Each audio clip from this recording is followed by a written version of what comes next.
ancrage-de-la-foi.com. Moussaillons de la foi, bonjour. Dans cet épisode, nous allons parler de délivrance. Comment me débarrasser de ces chaînes qui m'empêchent d'être heureux depuis toujours? Comment arrêter d'avoir peur de la mort? Comment arrêter de faire sans cesse des choses mauvaises?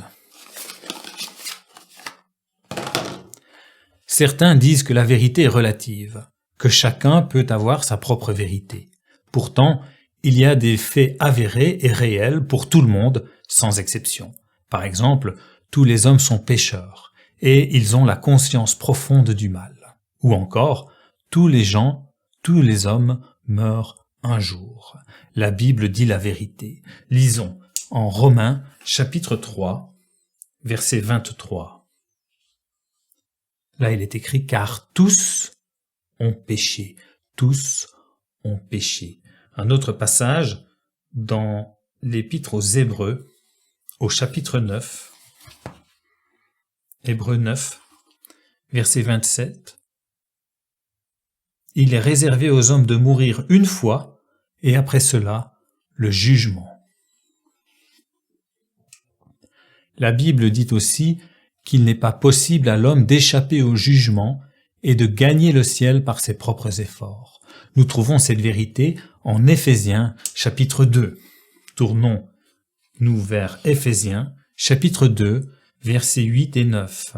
« Car vous êtes sauvés par la grâce, par la foi, et cela ne vient pas de vous, c'est le don de Dieu, non pas sur le principe des œuvres, afin que personne ne se glorifie. »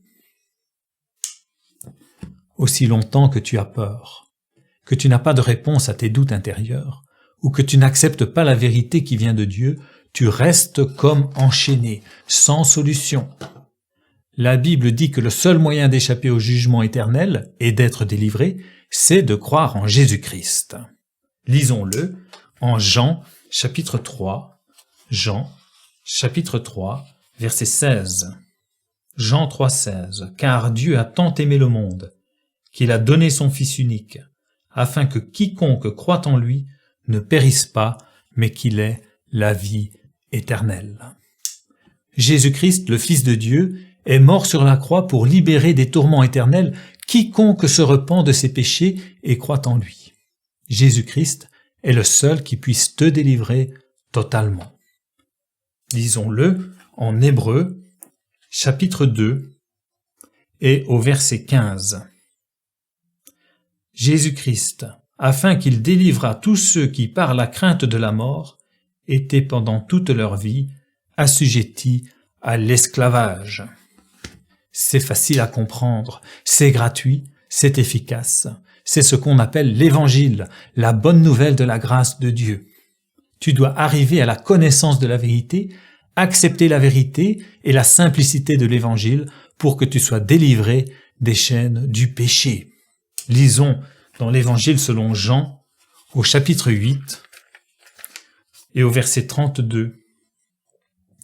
Là, il est dit « La vérité vous affranchira ». Et au verset 36, « Si donc le Fils vous affranchit, vous serez réellement libre. » Imagine que ta conscience soit libérée de ce fardeau de péché qui s'accumule sur toi.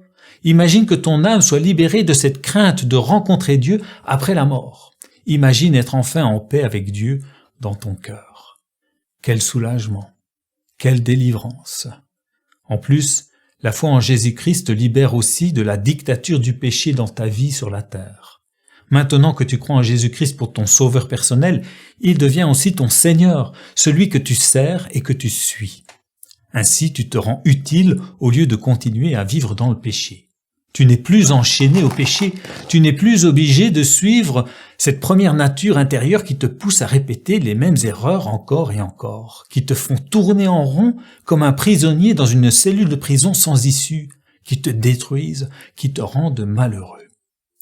Par la foi en Jésus-Christ, tu as désormais les mains libres pour faire les bonnes choses qui plaisent à Dieu sans craindre la mort. Pour le vrai croyant, passer dans l'au-delà, c'est l'assurance du bonheur éternel.